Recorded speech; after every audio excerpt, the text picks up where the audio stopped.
Bien, buenas tardes. En la clase de hoy vamos a ver dos temas que son muy relevantes.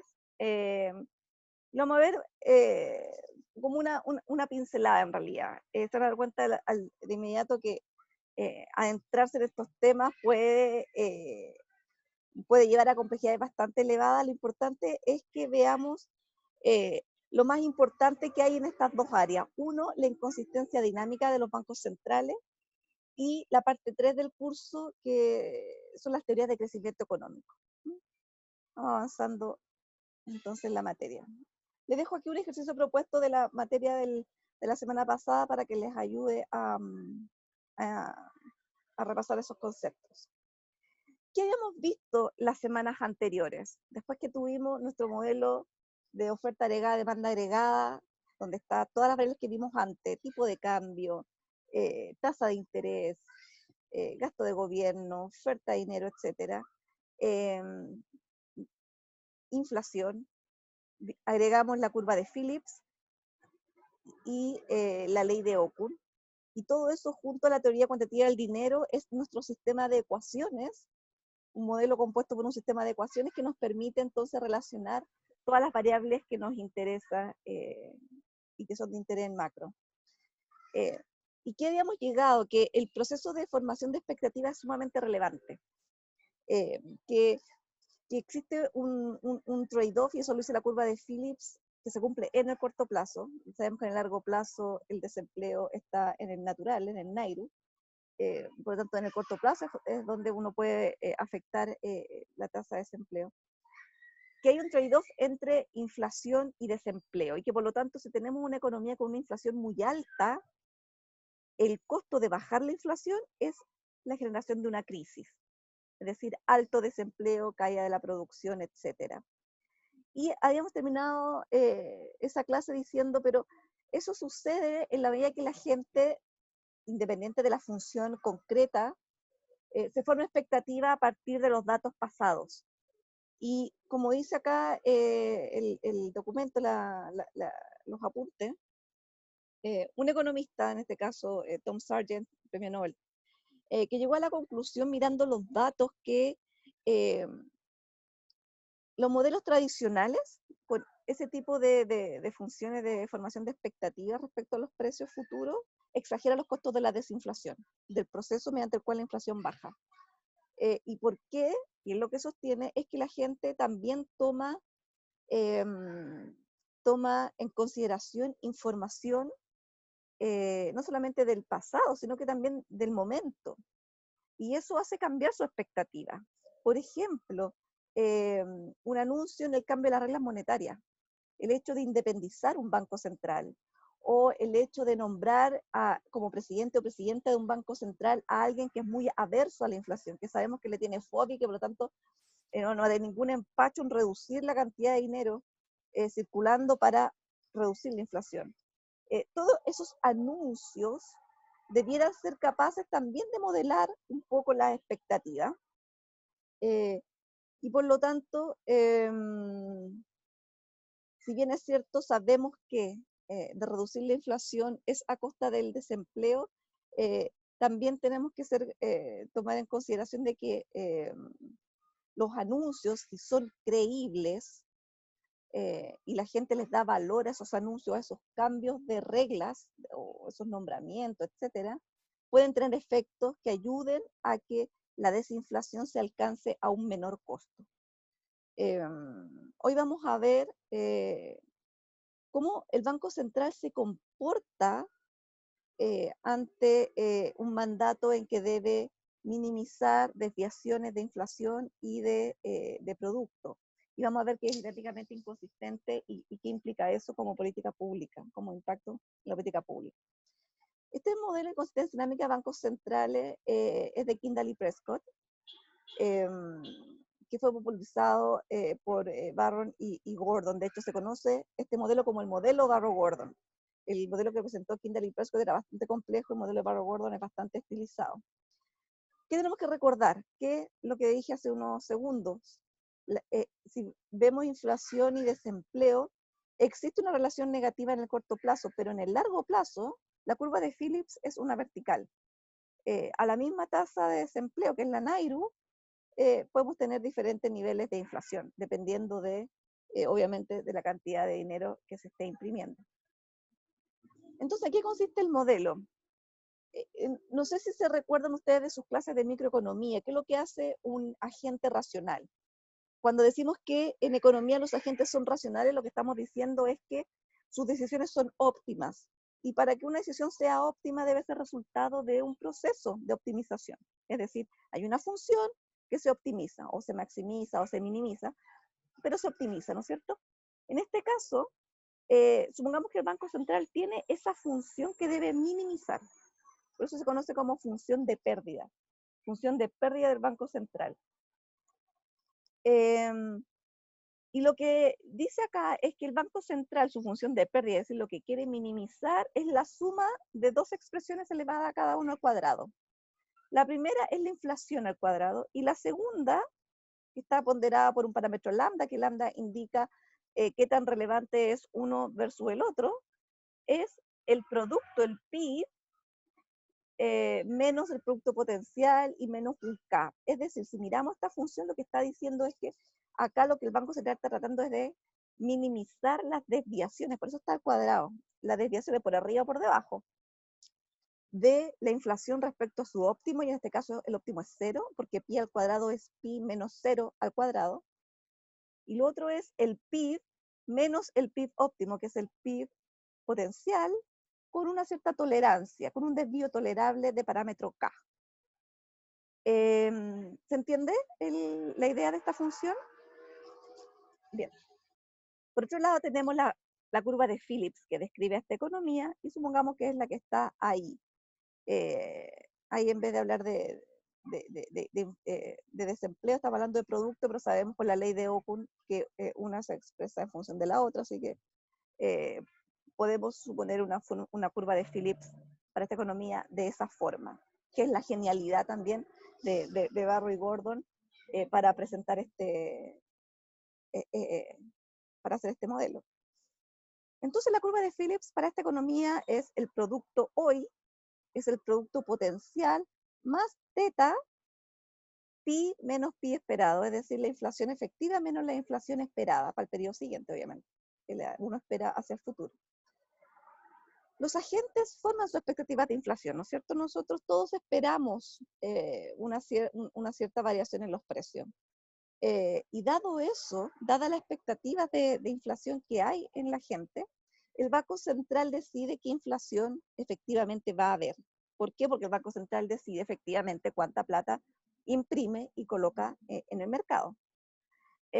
Por lo tanto, reemplacemos la curva de Phillips en la función de pérdida del Banco Central y llegamos a la expresión B igual pi cuadrado más lambda y una expresión al cuadrado. Y la expresión al cuadrado es teta factor de pi menos pi esperado menos k. La ecuación de primer orden de cualquier proceso de optimización, lo sabemos muy bien, es derivar y igualar a 0. ¿Qué se deriva? Uno deriva sobre la variable de decisión, ¿no es cierto? Sobre la variable que, disculpe la redundancia, uno puede variar. Y por lo tanto acá, dado que es el Banco Central el que decide, el Banco Central decide la inflación, la función se deriva respecto a la inflación. Entonces derivemos b y lo igualamos a 0. Queda 2pi más, y el 2 baja, 2 lambda teta, y lo de adentro, teta por la diferencia entre la inflación esperada y el parámetro K. Y eso se iguala a 0. Y eso lo que nos está entregando es la reacción óptima del Banco Central dada un pi esperado. Es decir, dado la expectativa de inflación que tienen las personas, el Banco Central decide cuál es la inflación efectiva que él va a generar, tal que minimiza su función de pérdida. Esa es la función de reacción. Y si despejamos la inflación de ahí y nos acordamos que bajo expectativas racionales, es decir, en promedio la gente no se equivoque, por lo tanto la inflación esperada va a ser efectivamente la inflación que va a existir, entonces la inflación óptima es lambda teta k. que es mayor que 0. Es decir, a este Banco Central uno le está diciendo, tu inflación óptima debe ser 0, tu producto óptimo debe ser el potencial menos K, que es como un desvío tolerable, y aún así la inflación que el Banco Central va a generar es positiva. ¿Mm? Nótese que por la ecuación de Phillips reemplazamos arriba el producto efectivo va a ser el producto potencial. Obviamente, mientras mayor sea el lambda, fíjense en la ecuación arriba, el mayor peso a los desvíos del producto que al desvío de la inflación. Mientras mayor es el lambda, mayor va a ser la inflación efectiva. Es decir, más se va a alejar el Banco Central de su mandato, que es de inflación 0. Y esto es sumamente interesante, y por eso es que se llama un modelo de inconsistencia dinámica. Porque si bien es cierto, el Banco Central dice, yo voy a minimizar una función en que la inflación tiene que estar lo más cercano a 0 posible, cuando me toque a mí tomar la decisión, yo voy a elegir una inflación positiva. Entonces, decimos que el Banco Central tiene un sesgo inflacionista, es decir, que tiene un incentivo a generar inflación una vez que las expectativas de la gente, el que sustrae, están formadas. Y de esa forma el Banco Central es, es incapaz de comprometerse efectivamente a lograr una inflación 0. ¿Cómo puede combatirse este sesgo inflacionista? Primero, creando reputación, es decir, en el hecho de que el Banco Central de alguna forma fue cumpliendo eh, la inflación óptima. Lo otro es obligarlo a seguir una regla determinada. ¿Qué es lo que sucede en el caso de Chile? Nosotros estamos estableciendo por ley que la inflación que debe haber en la economía en un plazo de 24 meses está en una banda entre el 2 y el 4%, centrado en 3%. Ahí tenemos una regla clara. Y obviamente penalizaciones a un banco central que incumple esa regla. Por ejemplo, remoción de su presidente, de su consejo, etc. Habíamos hablado al comienzo de lo importante que es la credibilidad de las políticas, especialmente si queremos eh, generar deflación. Cuando una economía tiene una inflación muy alta y queremos bajarla. Como vimos, las expectativas de inflación son cruciales para minimizar los costos de ajuste. Si la gente espera una baja inflación, lo más probable es que la inflación sea baja. Acuérdense que el PIB efectivo es eso es la inflación esperada más otro término. Por lo tanto, a menor inflación esperada, menor inflación efectiva. Eh, la política fiscal obviamente debe contribuir también a la credibilidad de la promesa que haga el Banco Central. Es decir, si la inflación es, por ejemplo, para financiar un déficit público, el fisco, perdón por el ruido, el fisco debiera tratar de tener un gasto fiscal mucho más acorde a su realidad, ¿no es cierto? A los ingresos que realmente tiene esa economía. Y obviamente tener una política cambiaria que sea coherente. Un tipo de cambio sostenible es crucial, ya lo hemos visto en los modelos ISLM, en economía abierta, oferta agregada, demanda agregada, también podemos ver, eh, porque en la demanda agregada está incluida la IS, donde está el tipo de cambio y eh, toda la balanza comercial, todo el comercio, exportación e importación. Entonces, si un gobierno carece de credibilidad antiinflacionista, es decir, un país o una autoridad monetaria que sostiene un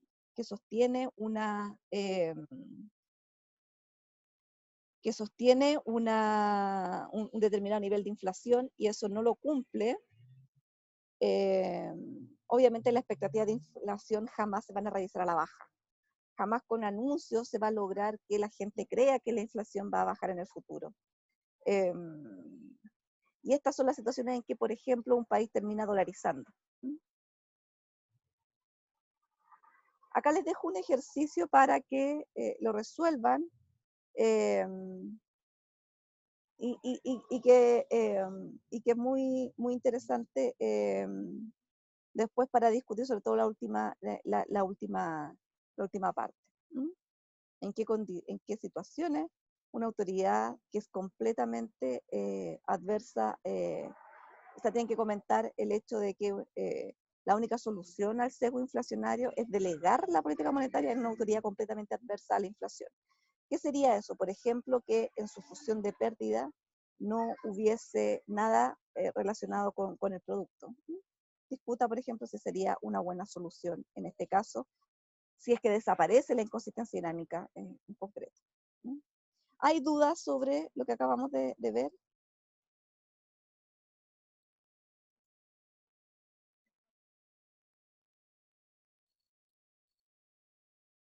¿No? Bien. Pasemos, diga. Ah, no, iba a decir que no, profe. ¿No? Ah, perfecto.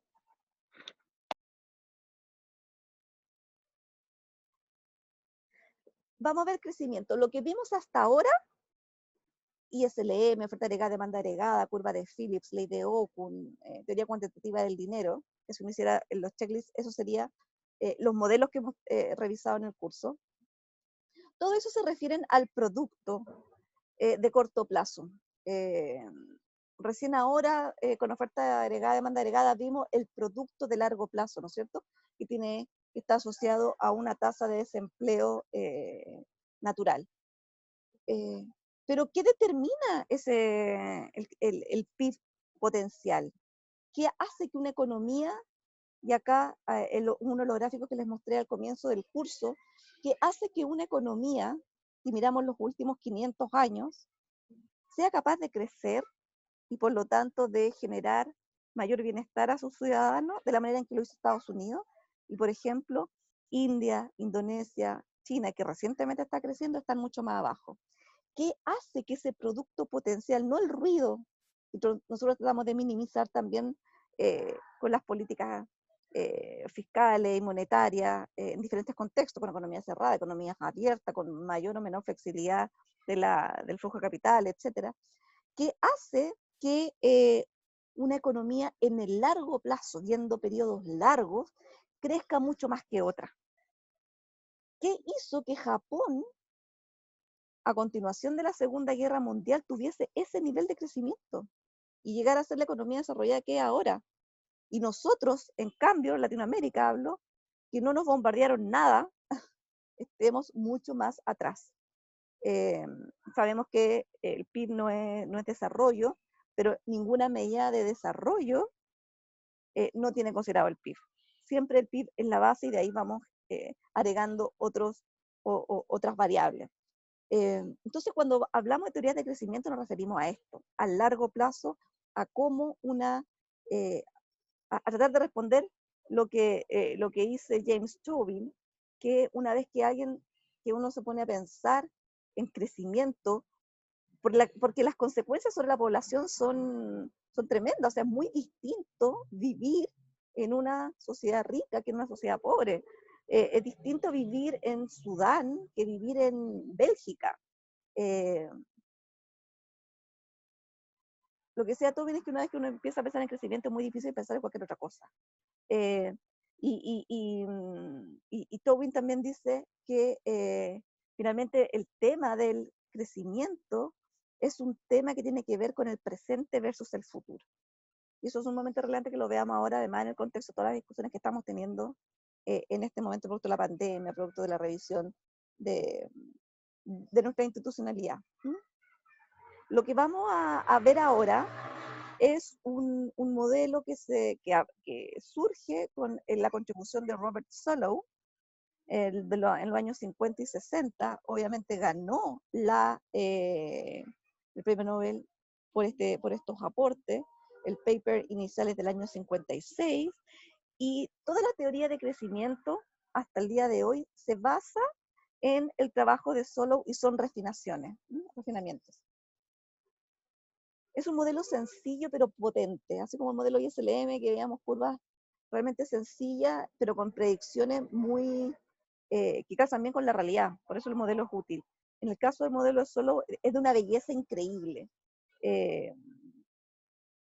Bien, partamos primero con la función de producción, que es la función que señala a partir de cuánto se produce en bienes y servicios a partir de un determinado stock de capital y un determinado stock de trabajo. Y es F de K, L, y ustedes esa función la han visto en microeconomía muy bien. Y supongamos entonces esta función estándar, supongamos que hay retornos constantes a escala, y por lo tanto si duplicamos los insumos, duplicamos la producción. Sabemos que en los retornos de creciente escala eso no sucede, y los retornos creciente escala tampoco. En unos menos que duplica, en otros más que se duplica la producción si es que duplicamos los insumos. Y de esta forma también, de simplificarnos la vida, hacemos que el tamaño de la economía no importe. Entonces, por lo tanto, este modelo, la escala de una economía no es relevante para las conclusiones. Entonces, dado que tenemos esa propiedad, si elegimos un lambda, es decir, este parámetro que multiplica a todos los componentes de la función, lo definimos como L, que es la cantidad de trabajo, entonces llegamos a que esta función de producción se puede escribir como una función del capital per cápita, es decir, la cantidad de capital por trabajador.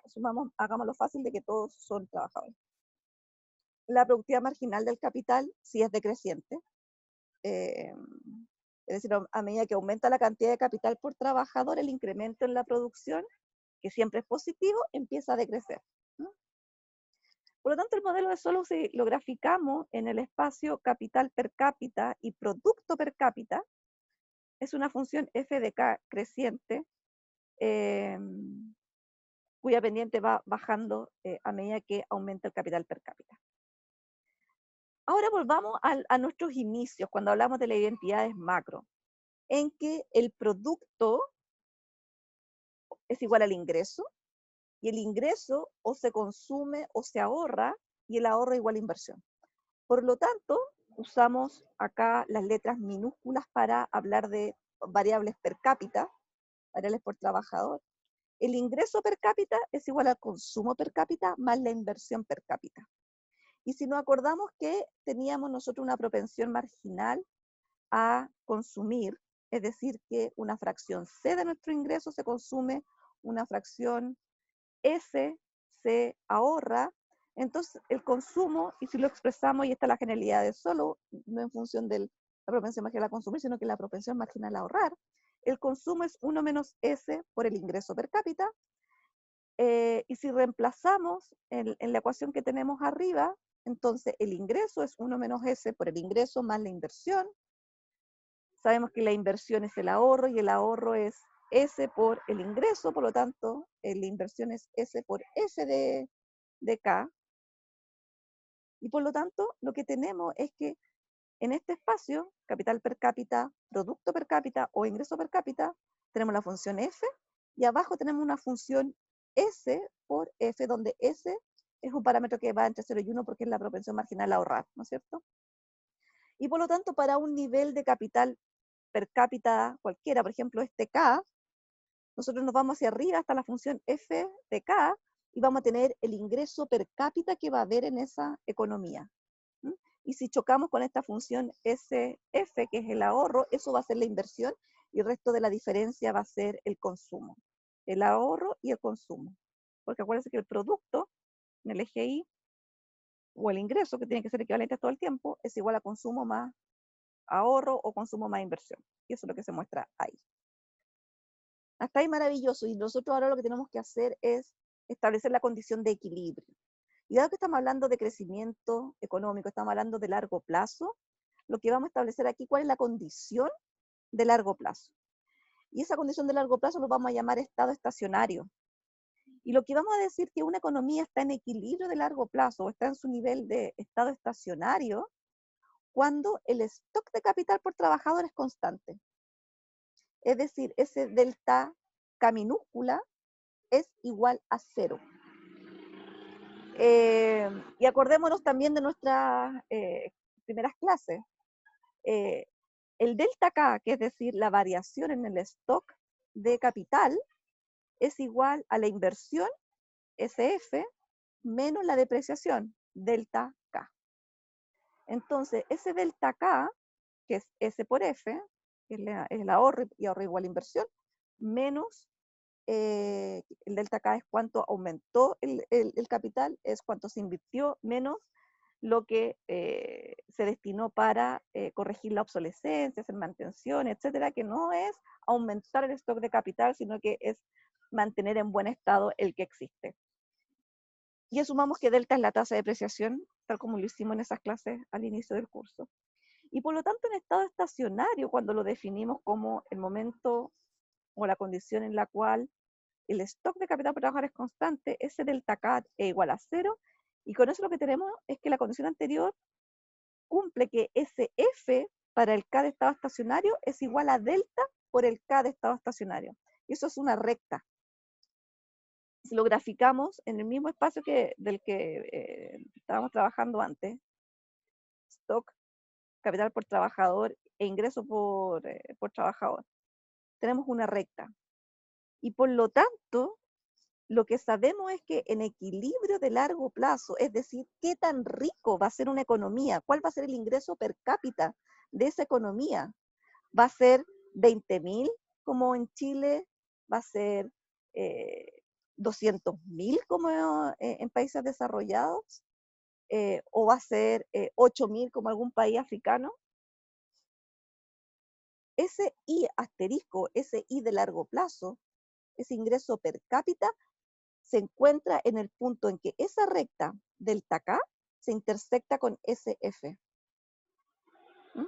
Y por lo tanto, lo que nos dice el modelo de Solow es que una economía va a ser más rica que otra en el largo plazo, solo si tiene un mayor ahorro. Es decir, si ha acumulado mayor capital por trabajador. K asterisco. ¿Mm? El nivel de riqueza, entonces, una economía, el estándar de vida de esa gente, de las personas de esa economía, depende de la cantidad de capital por trabajador. Es decir, de la inversión, es decir, del ahorro. Un país que no ahorra es un país que está condenado a ser un país pobre. Y por eso es, y me permiten volver atrás, lo que dice James Tobin.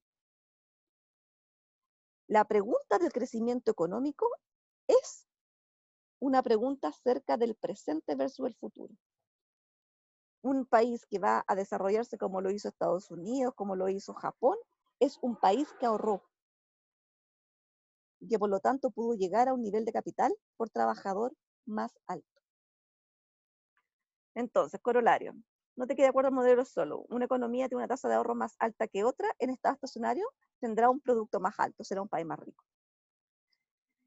Algunos años con mayor ahorro implica mayor crecimiento, pero este valor será momentáneo hasta que se alcance el valor de estado estacionario.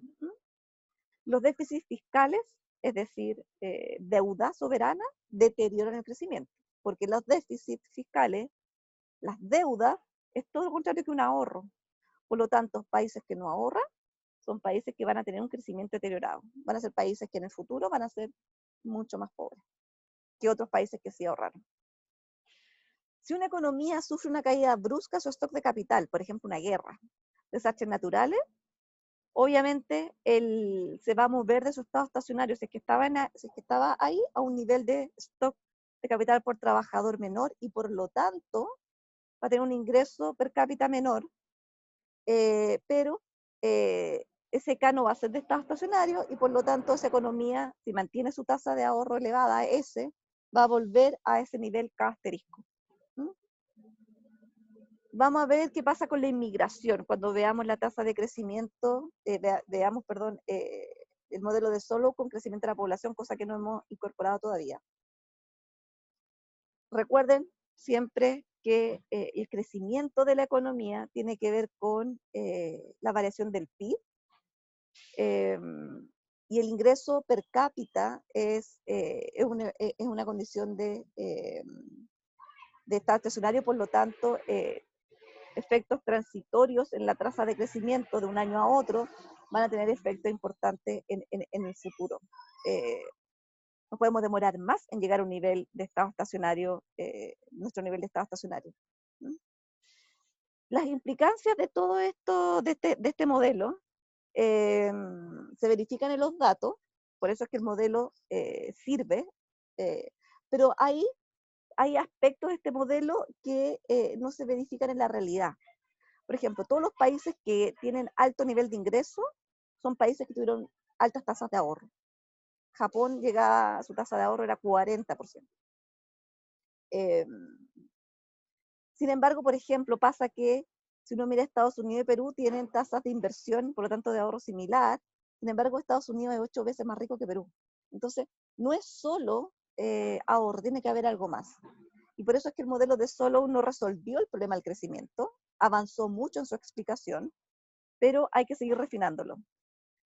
Edmund Phelps se preguntó cuál debería ser el ahorro óptimo.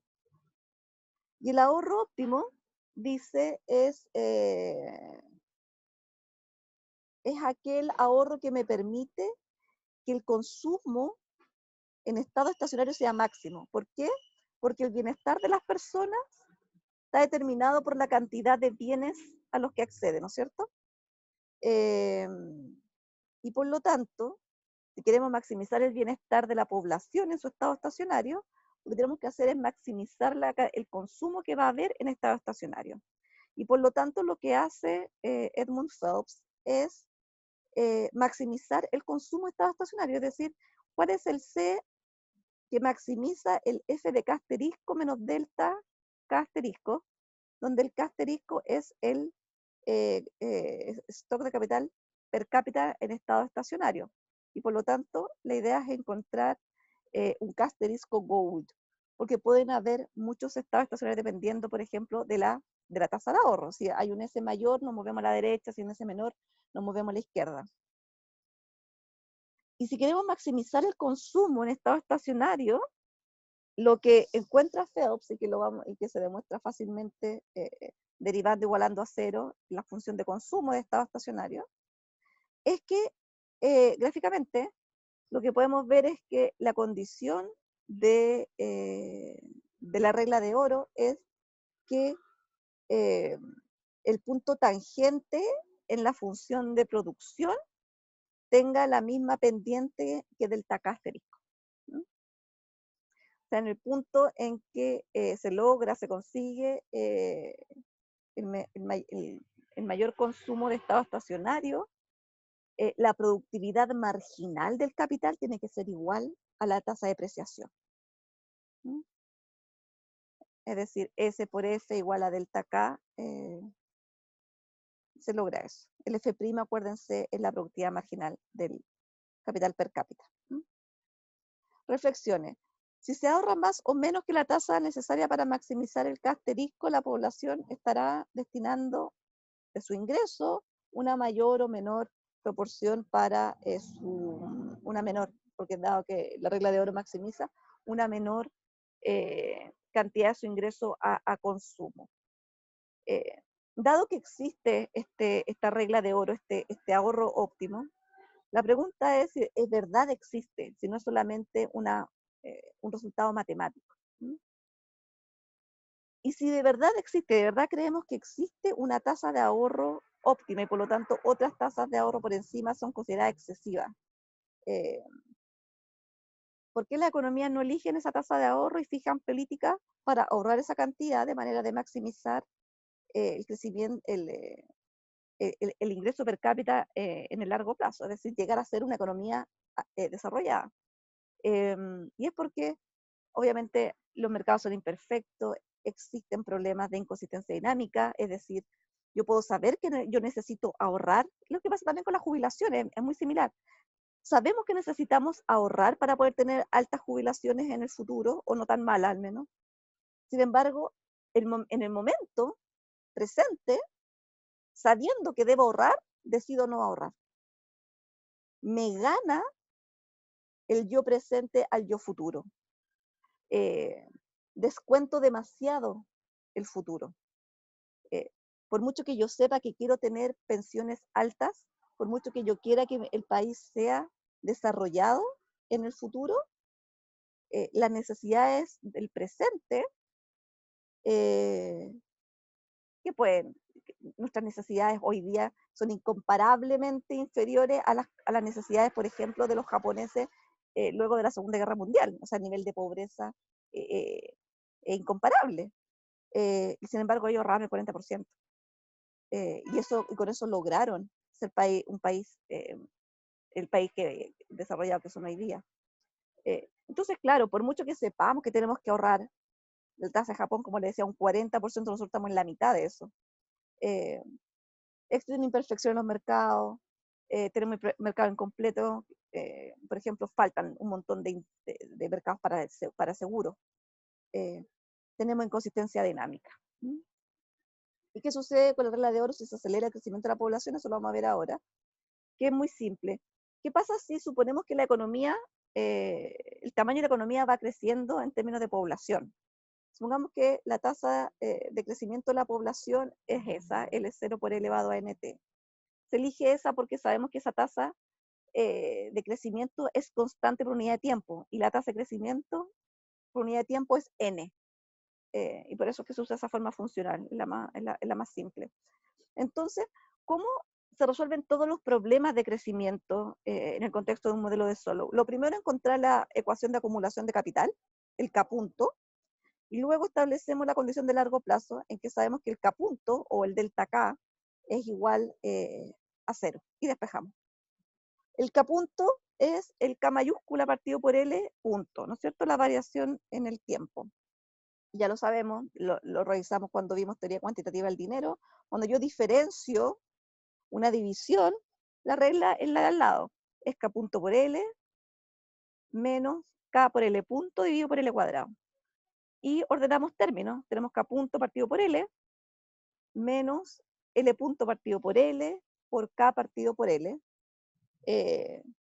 K punto es la acumulación, la variación del stock de capital, y por lo tanto es la inversión, S por F menos delta K, y eso lo divido por L. Y acá viene lo interesante, por eso la función de arriba, L punto partido por L es la tasa de crecimiento de la población, que es N, y K partido por L es K minúscula. Y por lo tanto, el K punto es S por F menos delta K menos NK. Es decir, si incorporamos que la población crece a una tasa constante N, el modelo de Solow se modifica en que la recta que parte del origen, que es la condición de estado estacionario, en vez de ser delta K, es N más delta por K.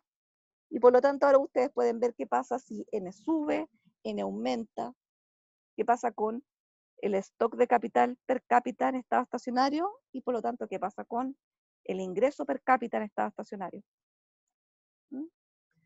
Ahora, ¿qué pasa con los países? ¿Existe convergencia? Que es un tema. ¿Algún día llegaremos a ser como Japón, como Estados Unidos? ¿Seremos capaces de alcanzarlo y que en algún momento, así como, no sé, la temperatura en algún momento se iguala en un sistema? ¿Las economías del mundo van a poder tener todos un nivel de estándar de vida equivalente? ¿Hay convergencia o no? ¿O los países pobres están condenados a ser pobres y los ricos condenados, no una condena, a ser ricos y tener un mayor estándar de vida? Para eso, veamos cuál es la velocidad de convergencia al estado estacionario.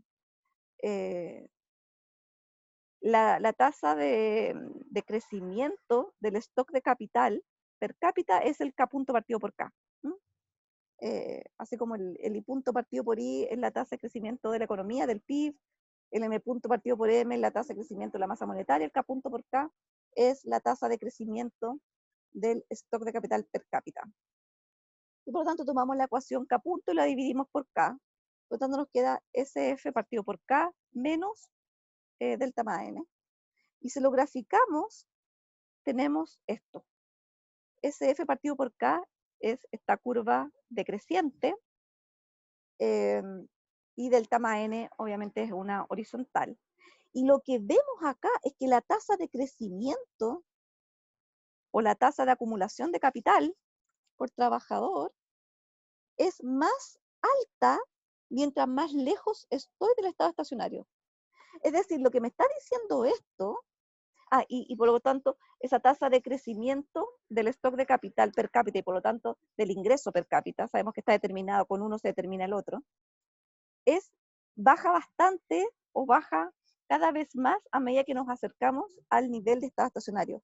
Es decir, lo que estamos viendo acá es que países más pobres, que tienen un menor nivel de capital per cápita, son países que crecen más rápido.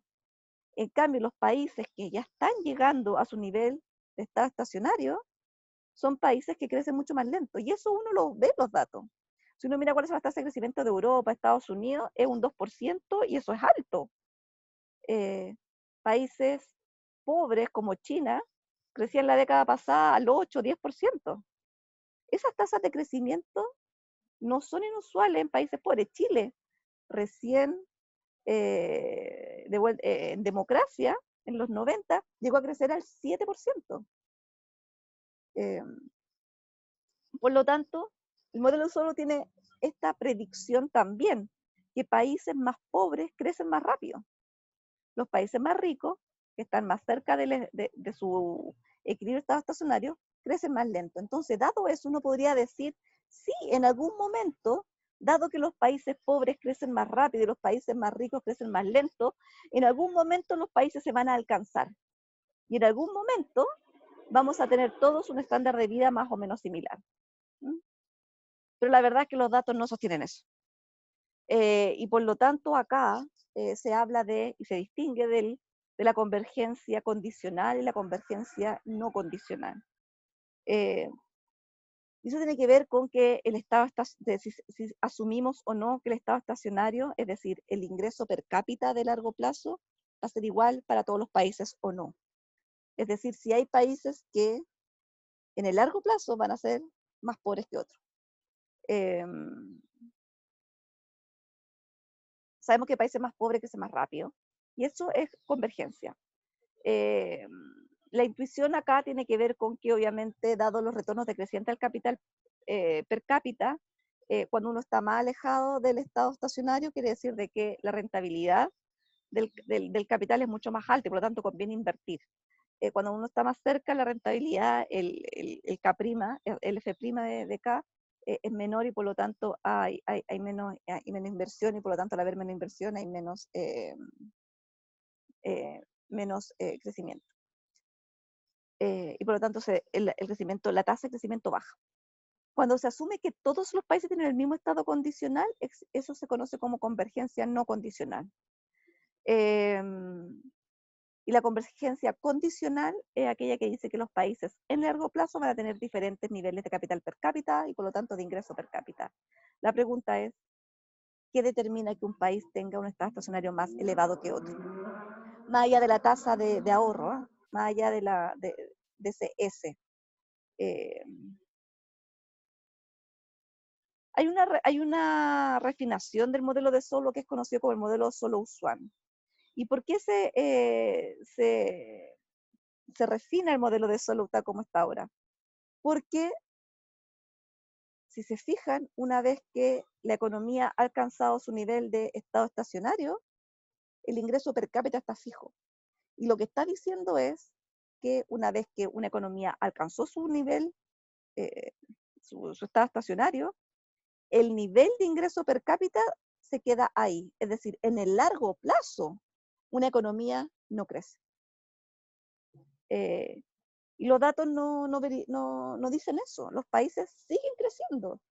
Estados Unidos sigue creciendo. Los países europeos más ricos también siguen creciendo. Corea, Japón, siguen creciendo. Entonces, hay algo aquí que falta. No es cierto que llegando al estado estacionario ya han pasado 200, 500 años. ¿Qué más largo plazo? El ingreso per cápita sigue aumentando en el tiempo. Y por lo tanto, surge el modelo Solow-Swan, que es un modelo de crecimiento exógeno. Y lo que hace este modelo es incorporar un factor a la función de producción, que es el progreso técnico, porque ¿qué es lo que ha pasado en la historia? es que hay desarrollo tecnológico. La primera revolución industrial, la siguiente, ahora la revolución digital, etc. La, la función f, para no irla cambiando, para que la explicación no sea simplemente no, tenemos f distinto en el tiempo y por lo tanto por eso no podemos decir nada en realidad, se incorpora la función o el parámetro en este caso, el parámetro a, que es una, que es la productividad total de los factores, que es la productividad, que hace que esa combinación de K y L produzca más bienes. Vamos a seguir asumiendo que la función f tiene retornos constantes a escala, y vamos a asumir algo muy importante, que esta función a es Harrod neutral. ¿Qué significa eso? Que yo puedo escribir la función de arriba, i igual f de k, a, l, como i igual f de k, a por l. ¿Mm? Esa es una propiedad. Esa propiedad se llama Harrod neutral. Y lo que nos dice intuitivamente esto es que nosotros podemos volver al modelo de Solow, de un i igual f de k, l, pero donde el L está multiplicado por el progreso técnico. ¿Y qué dice eso? Que a medida de que la tecnología va aumentando, va mejorando, eso hace que las mismas personas ahora pareciera que hubiesen más. Es decir, rinden mucho más. Entonces, este A es como la amplificación del trabajo de las personas, del total de personas L. Y hacemos lo mismo que se hizo antes, pero en vez de dividir por L, vamos a dividir por A por L, y entonces vamos a tener ahora no un K minúscula, que es el capital per cápita, vamos a tener un capital per cápita aumentado, y se denota por esta variable K con la chancho. Y por lo tanto tenemos este K per cápita aumentado. Vamos a seguir subiendo las mismas propiedades de la función f, como lo graficamos, que cuando k tiende a 0, f' infinito, tiende a infinito, que cuando el k tiende a infinito, el f' tiende a 0, es decir, hay retornos decrecientes al capital. Vamos a suponer que el progreso técnico es una función, al igual como lo hicimos con la población, que crece a una tasa g, constante. En todo momento del tiempo, el progreso técnico crece a tasa g. Y se llama este modelo Solow-Swan de modelo de crecimiento exógeno o modelo exógeno de crecimiento, porque este G está dado, no sabemos de dónde viene, es simplemente un parámetro, una constante. Luego se han levantado ese supuesto de exogeneidad, y hoy en día, por ejemplo, ustedes pueden encontrar modelos en que el G está determinado, por ejemplo, por el nivel de educación de la población medido en años de escolaridad, porcentaje de la población que tiene estudios superiores, etc. Pero vamos a lo básico, y ustedes entendiendo esto van a poder entender cualquier modelo de crecimiento que se haya desarrollado. Entonces tenemos ahora este A que crece a una tasa instantánea G. Y hacemos lo que se hace siempre nuevamente en los modelos de crecimiento. Primero encontramos el K punto, en este caso el K punto, K con la chancho punto, y después imponemos la condición de que eso tiene que ser igual a 0 en estado estacionario. Es decir, no hay una acumulación o un aumento de capital por trabajador aumentado. ¿Qué es el K con la chancho punto? Es K partido por AL punto, y por lo tanto es K punto AL menos K por AL punto partido por AL cuadrado, y ordenamos, y el segundo término tiene un AL punto, y por lo tanto es A punto L más AL punto. Ordenamos los términos, nos acordamos que el cambio en capital es la inversión menos lo que se destina a depreciación, el K punto es SF menos delta K. Ordenamos los términos, llegamos a SF menos delta K, menos A punto partido por A, K partido por AL, menos L punto partido por L, el K por K partido por AL, y nos acordamos que A punto partido por A es G, L punto partido por L es N, y por lo tanto, incorporando una tasa de crecimiento exógeno en el parámetro tecnológico, en el parámetro de productividad, tenemos una expresión que es muy similar al modelo Solow, que S por F en estado estacionario, SF es igual a delta más N más G por K. ¿Y qué pasa entonces en este modelo? Eso gráficamente es lo que sucede. Lo que sucede en este modelo es que ahora la economía, cuando está en estado estacionario, el producto per cápita, el ingreso per cápita, ya no está fijo, sino que sigue creciendo a una tasa G. Y por lo tanto el modelo Solow-Swan dice, con progreso técnico, las economías en estado estacionario siguen creciendo. Ya lo sabemos por la misma dinámica del modelo de Solow. Si estamos a la izquierda del K de estado estacionario, va a haber inversión, va a aumentar este K, etcétera, y a una mayor velocidad mientras más lejos estemos, y el estado estacionario hay convergencia, y si estamos por el otro lado, empieza a decrecer, hay desacumulación, se deja de preciar el capital, y volvemos al estado estacionario. Entonces, ¿qué pasa con las tasas de crecimiento? Estos modelos son muy sencillos, pero tienen algo muy poderoso, que en estado estacionario, dado que el ingreso I es igual al consumo más la inversión, porque es igual al consumo más el ahorro, si el producto crece a una tasa G, el consumo crece a una tasa G también. Si estamos hablando de la economía total, el producto de la economía crece una tasa G más N. Si estamos hablando de valores per cápita, crece una tasa G. Entonces, el modelo de Solow-Swan, a diferencia del modelo de Solow, es que en el largo plazo las economías siguen creciendo. ¿Y de qué depende que una economía crezca en el largo plazo? Depende solo si es capaz de ir aumentando su productividad. ¿Mm?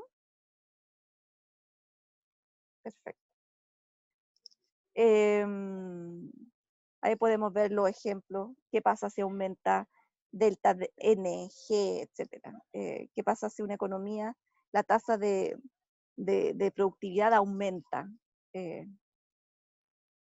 Ahora, ojo, que acá puede haber se pueden confundir en el gráfico de la izquierda, porque dice que aumenta el progreso técnico, nos vamos de G1 a G2 y el producto, el K de estado estacionario se reduce. Pero recuerden que este es un K colechancho, es decir, tiene que ver, es un stock de capital por trabajador aumentado. Si graficamos esto en el espacio capital per cápita, el capital per cápita aumenta y el ingreso per cápita aumenta. En términos aumentados, se reduce. Eso es. Ahora hay otro modelo que tiene que un modelo también de crecimiento endógeno, el modelo AK, que tiene conclusiones distintas a los modelos tipo Solow. El modelo acá tiene que ver con seguir tratando de responder las preguntas si en algún momento las economías van a poder converger, o si va a haber en el planeta países, zonas en que van a ser permanentemente más pobres que otras, y van a existir diferencias, desigualdades en el mundo de manera persistente. Y el modelo acá es un modelo muy sencillo, donde la función de producción I es igual a AK, por eso se conoce como modelo AK. El modelo esta función de producción tiene rendimientos constantes a escala, pero no tiene rendimientos decrecientes al capital. Y no satisface las condiciones de nada, que son el límite de F' cuando K tiende a infinito y el límite de F' cuando K tiende a cero. ¿Cómo resolvemos este modelo? Igual como se resuelven todos los problemas de crecimiento. Primero encontramos el K asterisco, el K punto, y encontramos la condición de largo plazo, que es el estado estacionario, es decir, K punto igual 0. Vamos a escribir acá la ecuación de acumulación de capital, el K punto partido por K. Vamos a derivar la expresión de crecimiento del consumo y consumo per cápita, y lo que vamos a comprobar es que en este modelo la producción y el consumo per cápita crecen toda la misma tasa que el stock de capital per cápita.